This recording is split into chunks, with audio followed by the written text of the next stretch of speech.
afterwards. But we just wanted to make sure that everybody understood these terms. So I'm not trying to teach you to suck eggs, because I know there's some people in the audience that are far more intelligent than me, and you know, this is water off the duck's back. So, but we're not all scientists. Some of us are, you know, have got other strengths. So when people talk about PFS, it's progression-free survival. So that is the time from your diagnosis until you get the first bit of progression. That's that time. It isn't terribly important, because in this day and age, people are treated for their bits of progression with radiotherapy, and then they carry on the same treatment. So this day and age, PFS, progression-free survival, has become less important. We're all interested in overall survival numbers. That's what's important to us. But a lot of the data is reported as PFS data. And PFS is the median progression-free survival. So what's the midpoint when you take everybody and how long they survived before they progressed? What's the middle number? So that's what that is, okay? And as it says here, for 50%. So if PFS, so the median progression-free survival is 34 months after the start of treatment, it means that half the patients will have experienced progression before 34 months, and half would have experienced it after 34 months. So, but as I say, we would all then be treated for our progression, and in the vast majority of cases, stay on treatment. So it's less relevant. So, and there was one more, yeah. All right, okay, so there we are. Okay, we've done that. Right. And you know about first, second, and third line of use. So basically, patients will have been started on either alectinib or brigatinib first line, the majority in the room. I know there's some exceptions. And then you would move on to your second line, which would be lorlatinib. So and then third line would be, we hope, future treatments that come online. Okay, so, right. So this is, again, it shows it's called a Kaplan-Meier curve. You can go home and say, I've learned some science, you see, now. And basically what it does is it shows the difference. And if you can see here, if you've got alectinib patients running across the top as a group, and then you've got the crizotinib patients running across the bottom, okay? And what you do is, as a group, you've got, you capture how many have progressed at 6 months, and you plot that number up there. So 100% have not progressed at the beginning of the trial. They've just been put on treatment, so they're progression-free. And then you map that, and you keep on mapping over time. So at 12 months and 18, you look at how many are still progression-free, or how many have progressed, and you map that. And then what happens is, over time, more and more people progress, because we know that these tablets don't work forever. So all the graphs will always come down but what you're looking for is a curve that curves very slowly. So this is quite a steep curve, the crizotinib one. So this is a treatment that I think there's only one of you in the room that's actually still on this. This was one of the first TKIs, but no, it's not prescribed anymore. But it is referred to in some of the trials. So you can see that's quite steep.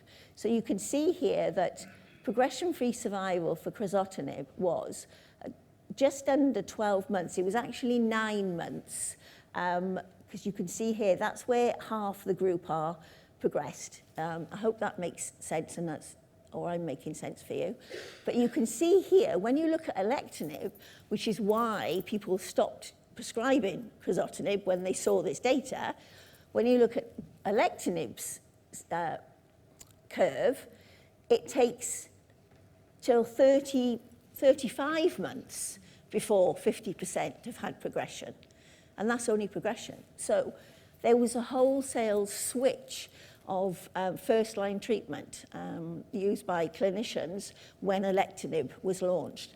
And you can see why. It makes perfect sense, giving people much greater chances. So that's progression-free survival, and this is called a waterfall graph. And basically, each of those bars, as it says on there, each of those bars is a patient. So, they're all individually mapped as to what their percentage progression is. Now, this is a snapshot in time. If you think about the Kaplan-Meier, you can see over time, because the bottom line mapped the number of months. So you can see what happens over time with alectinib. You can't see what happens over time with a waterfall curve. It only gives you the snapshot. So it's either taken at 6 months, and then you might get something like this, or it's taken at 12 months, or it's taken at the end of the study period. But it's only that period of time. So I don't know, there's questions as to how useful, but it's good to understand what the spread of responses are, I suppose. That's what this will give you at any one time, okay? So you can see here the ones in red. So at this point in time, which could be 6 months, 22% had actually progressed to varying degrees. Stable is regarded as anything between up to 20% progression and 30% shrinkage. And then you've got a partial response, and then a complete response is anybody that's got shrinkage above 17%. That's what was being measured in this study, okay? That's not to say that when we're told we're stable, Mabel, we're sitting somewhere in there. I'm not saying that. I'm just saying for this particular study, that was the situation, all right? So there's the science lesson over. Now you know why I'm not a teacher. But now we're going to hear from Ben. So I'm going to hand over to the boys. Hello, my name's Ben Solomon. I'm a medical oncologist from Peter MacCallum Cancer Centre in Melbourne, Australia.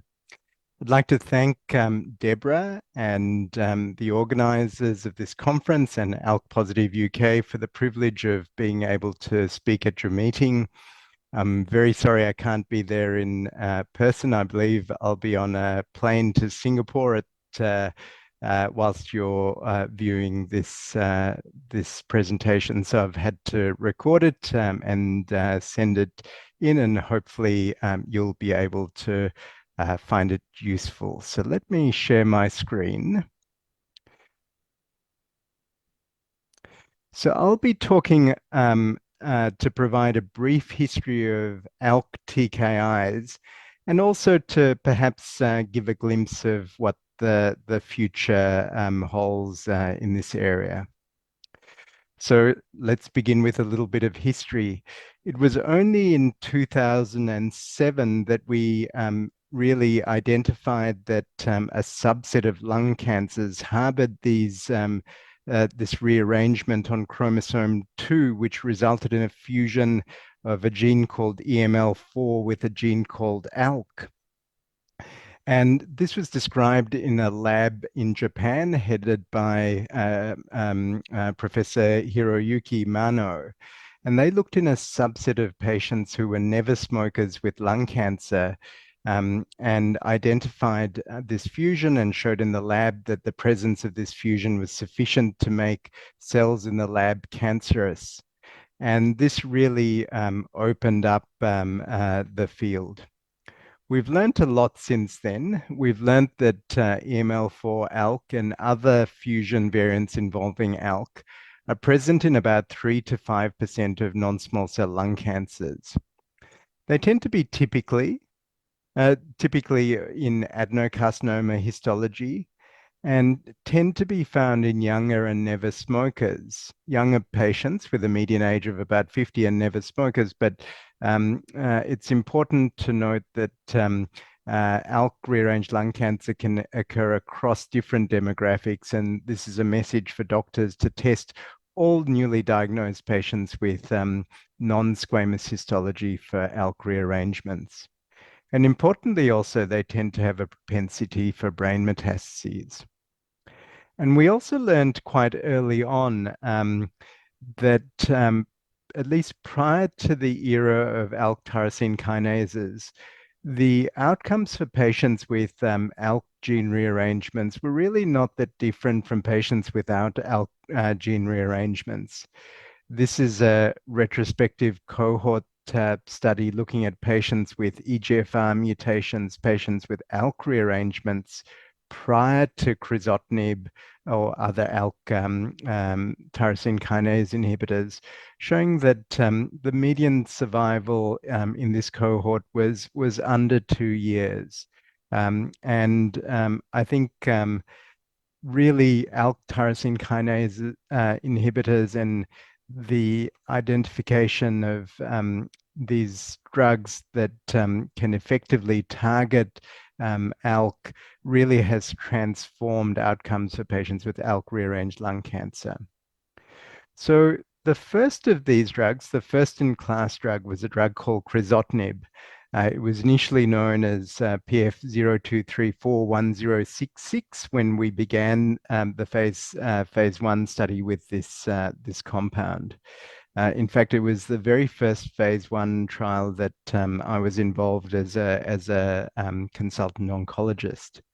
The drug was initially developed as an inhibitor of another kinase called MET, but it was also known that it wasn't super specific to MET, that it also inhibited a number of other kinases, including ALK and ROS1.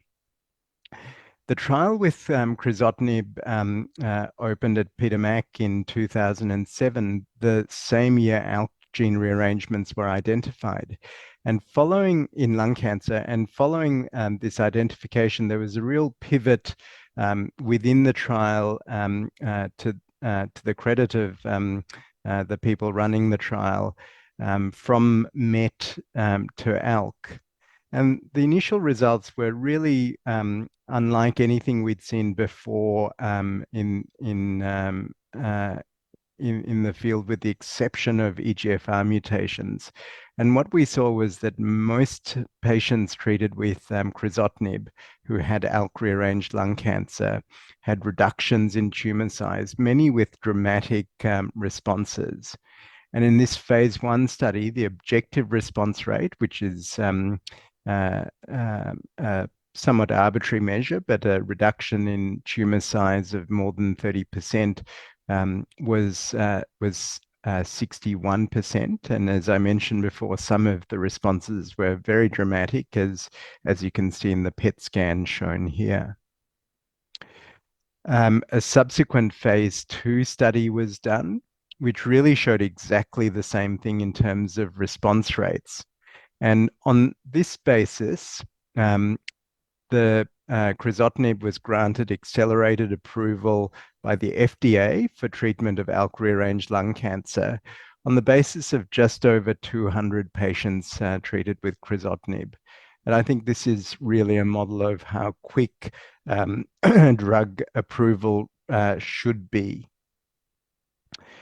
But in many parts of the world, it was important to perform and in fact, this was actually required by the FDA, that confirmatory phase 3 studies were done. And there were 2 phase 3 studies that were done comparing crizotinib to standard treatment, which was chemotherapy.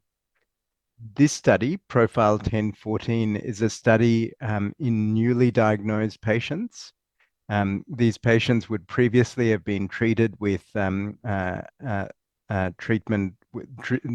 treatment with chemotherapy.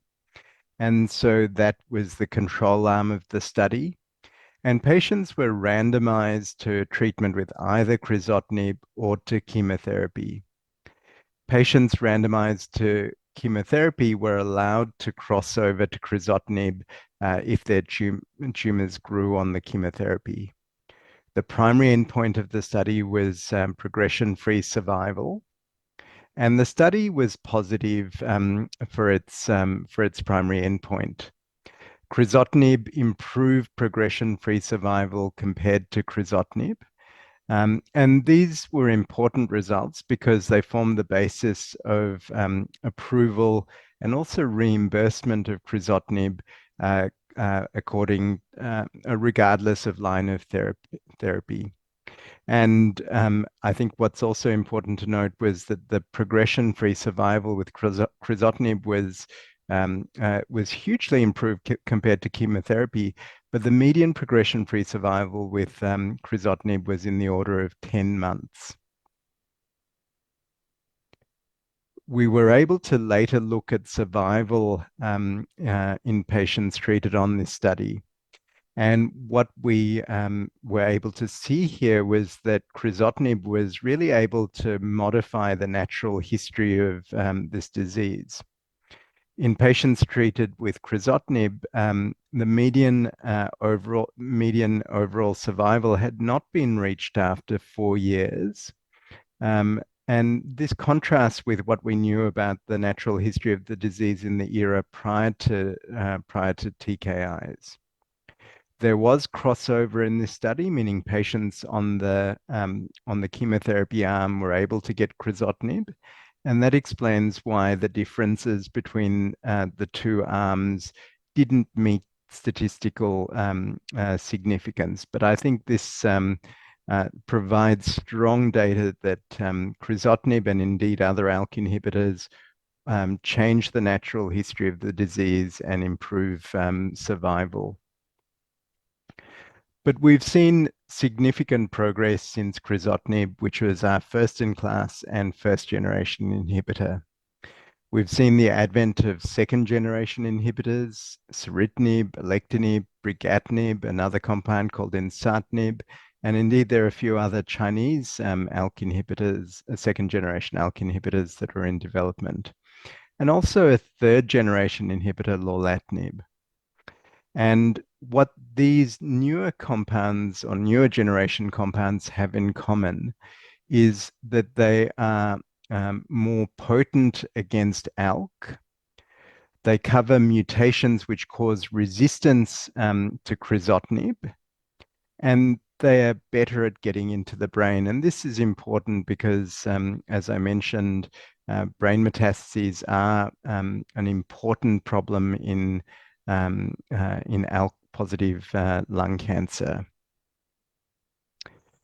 So one of the second generation compounds is a compound called alectinib, and these are results of a very important study called the ALK study, which compared alectinib not to chemotherapy but to crizotinib.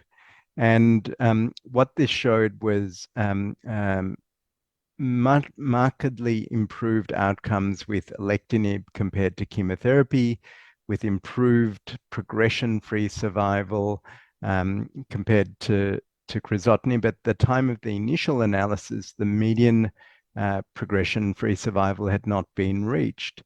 So we've had the benefit of an updated analysis. And what this showed was that the progression-free survival by investigator reports with alectinib was 34 months, and this contrasted with just over 10 months with crizotinib, indicating that this represented a significant leap forward. There was also improved control in the brain, and at 5 years, the overall survival rate was 62.5% with alectinib. Again, reflecting how the ALK tyrosine kinase inhibitor is changing the natural history of this disease. Similar results were seen with brigatinib and with ensatinib. These are the data with brigatinib compared to chemotherapy. The median progression-free survival with brigatinib was about 24 months. But we know that resistance is a problem, and when we try to study and understand why tumors become resistant, I guess we think of 4 different areas. We think of progression in the brain. which sometimes can be an issue with the drug actually getting into the brain. And then within the sort of context of trying to understand how an specific tumor overcomes sensitivity to a drug, there are three main ways this can happen. This can occur through ALK-dependent resistance, and these are usually by mutations in ALK which cause resistance to the drug, or something called amplification, which means an increased number of gene copies of ALK, or through ALK-independent resistance, which means that other pathways are activated, such as MET, which means that the tumor doesn't solely rely on ALK for its drive and growth. And a third mechanism is histologic transformation. So these tumors, which start as adenocarcinomas, can change to other histological subtypes, such as small cell or squamous cell, and become less dependent on the ALK signaling for their growth and proliferation. Probably the best studied mechanism of resistance is mutations or secondary mutations in ALK, which stop the TKI from binding ALK. And what we've learned is that the mechanisms of resistance are different in resistance to crizotinib compared to resistance with second generation inhibitors. So ALK mutations are less common in resistance to crizotinib than resistance to second generation inhibitors. And in the context of resistance to second generation inhibitors, a mutation called G1202R appears to be particularly predominant and actually particularly problematic. And what we also see is that each drug has a unique profile of resistance, and speaks to the need to be able to overcome multiple different mechanisms of resistance. So this brings us to the third generation ALK inhibitor, lorlatinib. Lorlatinib has a slightly different molecular structure to the other inhibitors. It's got a very compact circular structure, also called macrocyclic structure, which you see in the diagram here, which allows it to be a very small and compact molecule. As a result, it's able to very effectively cross the blood-brain barrier into the brain, assisting its activity against brain metastases and even leptomeningeal disease. And it also allows it to bind ALK even in the context of mutations, including G1202R, which might interfere with binding of other ALK inhibitors. So again, a little bit of history. Lorlatinib was initially called PF06439222. And the phase 1/2 of this study began in 2014. And it was quite a complicated study with multiple different cohorts. Some of these cohorts were in patients who had prior second generation ALK inhibitors. And this led to the approval of lorlatinib in ALK positive lung cancer that had progressed after second generation inhibitors. So looking at the data, these were patients who had crizotinib as well as second generation inhibitors such as alectinib or brigatinib. And in this group of patients, the objective response rate was about 40% overall. Activity was seen in the brain with, and when we looked specifically at intracranial objective response rate, the response rate was 53%. And the median progression-free survival was about 7 months. And this is in the context where there'd been no prior treatments, and this led to approval of lorlatinib in previously treated patients in 2018. But the question was this the best place to use lorlatinib? An interesting observation from this study was in a cohort of patients who had not received prior ALK inhibitors, the first-line cohort. And in this cohort, the objective response rate was 90%. And at the time of analysis, the median progression-free survival had not been reached. And this provided really encouraging data to look at the drug in a phase 3 study. So this phase 3 study was the CROWN phase 3 trial. And in this trial, patients with newly diagnosed metastatic ALK positive lung cancer were randomized 1-to-1 to treatment with lorlatinib or to crizotinib. And the primary endpoint was progression-free survival.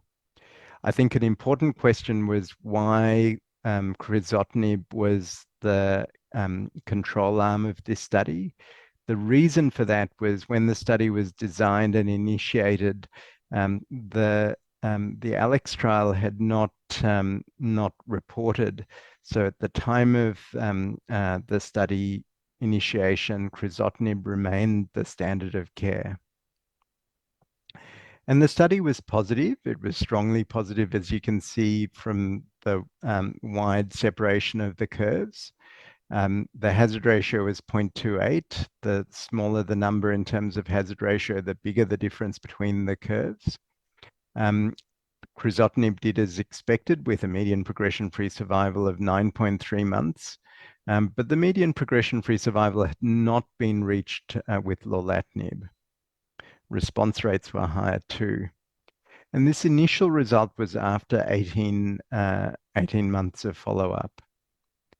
An update was provided after 3 years of follow-up. And again, the curves remain widely separated with a hazard ratio of 0.27, so quite similar to the initial report. And at this report, again, the median progression-free survival with lorlatinib had not been reached. And at 3 years, 63.5% were free of progression compared to crizotinib. So that was at 3 years. This year, an updated analysis was done after 5 years, and this was not pre-planned, but I think there was a lot of need to understand the benefits or to try to quantify the benefits of lorlatinib, and this analysis was a little bit different from the previous analyses in that it was by investigator assessment of scans compared to independent assessment of the scans. The independent assessment of scans only occurred up to 3 years, but because lorlatinib performed better than expected, the study was still going and information was still being collected. So this analysis was done after 5 years. And what you can see here are the curves after 5 years, which really are remarkable and are the best results for any targeted therapy in non-small cell lung cancer to date. What you can see is that the separation between the curves has widened. The hazard ratio has fallen to 0.19. But you can see that there's been a flattening of the curves. And what's really remarkable is that there are very few progression events in the lorlatinib arm after 3 years. There's a drop from 65% to 60%. So real flattening of the curves indicating sustained benefit from lorlatinib. Now, at the time of this analysis, the number of overall survival events has not been reached. in terms of what was protocol pre-specified for the survival analysis, and that follow-up is ongoing. Benefit was seen with lorlatinib across all the subgroups that were looked at. It was seen in patients with brain metastases, and also regardless of ethnic origin, sex, age, and smoking status. Looking closer at brain metastases, benefit was seen in both patients with and without brain metastases. These are the curves. And again, in both groups, patients with brain metastases and without brain metastases, the median progression-free survival had not been reached with lorlatinib after 5 years. Now, I think a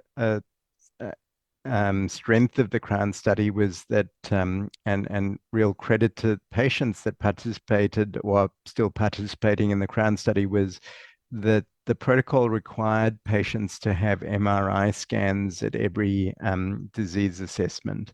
And this allows us to really look very closely at how the drug works in the brain. And we could quantify something called time to intracranial progression. And what that means is the time it takes for new brain metastases to appear, or for existing brain metastases to increase in size. And what we saw was a really profound effect of lorlatinib on this time to intracranial progression. This is the entire study population shown here. And what you can see is the steady progression in the brain on the crizotinib arm. And in contrast, at 5 years, there was a 92% probability of being free of intracranial progression with lorlatinib. And I think it's instructive when we look at these results in patients who started with brain metastases and patients who didn't have brain metastases. Again, you see this effect on the left in patients with baseline brain metastases, that there's prevention of progression of these brain metastases, prevention of new brain metastases. And the hazard ratio between these two curves is 0.03, and that's I'm not sure I've seen a hazard ratio this low, again, speaking to the magnitude of the benefit. And 83%, there was an 83% probability of being free of intracranial progression at 5 years. And what's more remarkable, I think, is in patients without brain metastases, only 4 patients had progression in the brain out of 116 patients, speaking to the ability of lorlatinib not only to prevent progression of existing brain metastases, but to prevent development of new brain metastases even after 5 years of treatment. Now, importantly, lorlatinib has a toxicity profile that's significantly different from other ALK tyrosine kinase inhibitors, and it's got some unique toxicities, the most frequent of which are elevations of cholesterol and triglycerides. But other side effects such as weight gain, a reversible peripheral neuropathy, and cognitive changes are also seen, which are important and need to be proactively managed by the treating teams, and patients really need to be aware of these. And I think a key tool we have in managing these toxicities is dose reduction. What I haven't shown here is that in the study, we also looked at patients who had dose reductions, and we found that outcomes were similar. So I think people should feel comfortable about reducing dose, particularly in the context of toxicity. And it seems that this does not negatively impact efficacy. So what next? What does the future hold? I think there are newer treatments being developed, including 4th generation ALK inhibitors.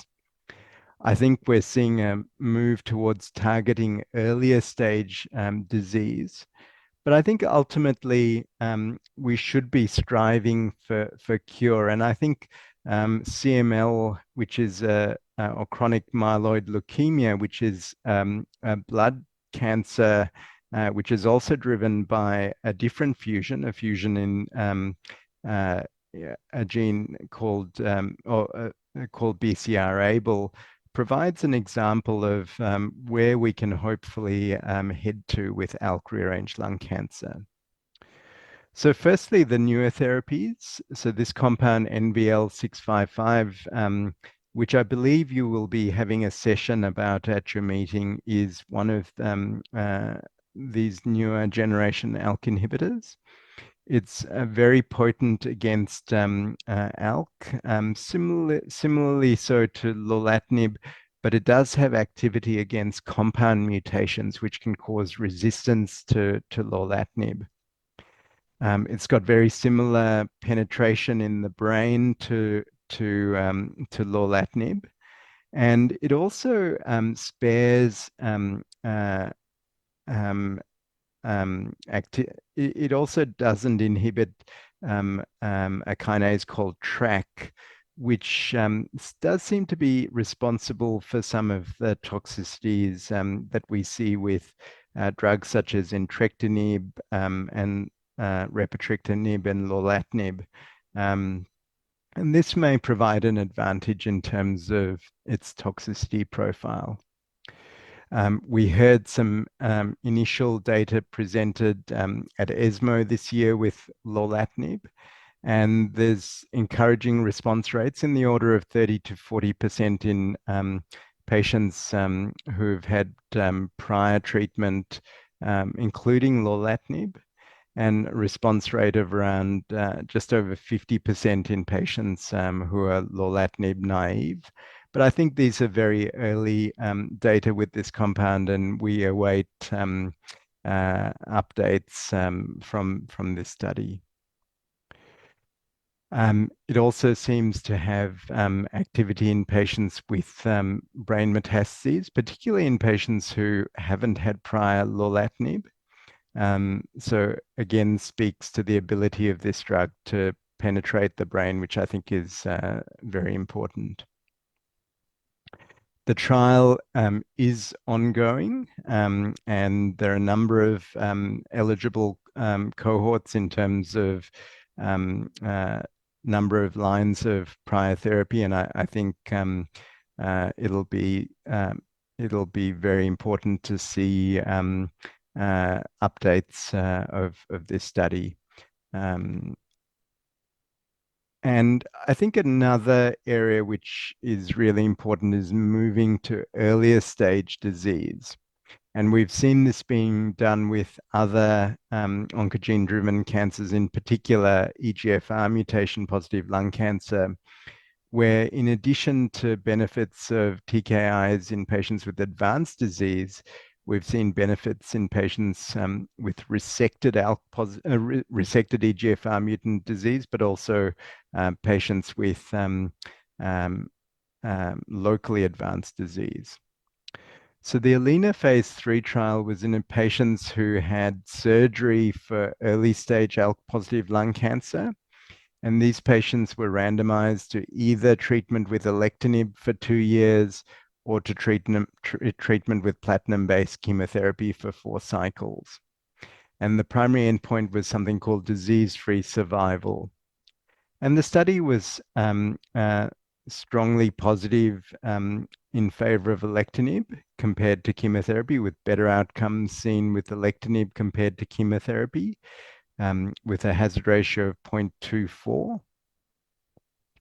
And the median disease-free survival, that's the time in which it takes for the cancer to come back, was 41 months with chemotherapy, but has not been reached with alectinib. Overall survival data are immature, and we need more follow-up for that. But I think that's an important endpoint because the goal for treatment with adjuvant therapy is cure. Importantly, the brain turns out to be a frequent site where tumors come back, and alectinib seems to reduce the chance of this coming back quite effectively, with a CNS disease-free survival hazard ratio of 0.22. And this has led to the approval of adjuvant alectinib in many countries around the world. There are ongoing studies of alectinib now, not just before surgery, not just after surgery, but also before surgery. And there are reports of tumors completely responding to treatment. So at the time of surgery, no viable tumor being found, which I think are very encouraging, as well as a study in patients having chemoradiation for locally advanced disease. Now, I think um, in terms of where we want to get to, CML is a great example. As I mentioned previously, this is a blood cancer which is driven by another fusion called BCR-ABL. And it is possible to look with very sensitive tools for the presence of disease in the blood and detect something called minimal residual disease. And it turns out that in patients who've been treated with TKIs, that some of these patients are able to get into very deep responses, what I call complete metabolic responses, complete molecular responses, pardon me, where they have no detectable cancer in their blood using very sensitive tools. And a subset of these patients with these deep and complete molecular responses are actually able to stop TKI treatment and remain off treatment. And the subset of these patients may actually be cured by the treatment. And this ultimately is what we'd like to achieve with ALK positive lung cancer. So in summary, we've seen tremendous progress since the identification of ALK rearrangements in 2007. ALK TKIs really have transformed outcomes with unprecedented improvements seen with the newer generation ALK TKIs. Having more effective therapies and moving to earlier stage disease will bring us closer to the goal of curing ALK positive lung cancer. So we've come a long way with ALK TKIs, looking at outcomes before TKIs and what we see now with third generation TKIs, but we still have a long way to go.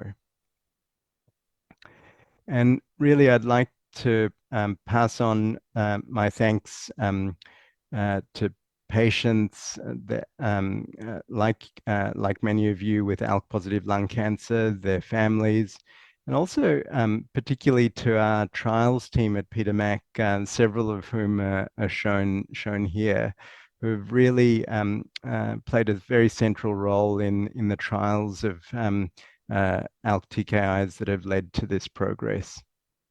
And I'd like to end with a picture of this cake, which was brought in to clinic by a patient of ours who was on one of the early crizotinib trials. This was a 10-year living with lung cancer cake. And I do note that this was brought in just before COVID, and I very much look forward to him bringing in his 15-year cake sometime next year. And I think this is the direction we really all want to head in. So with that, I'd like to again thank you all very much for your attention. And again, my apologies that I was not able to be there in person. Thank you very much.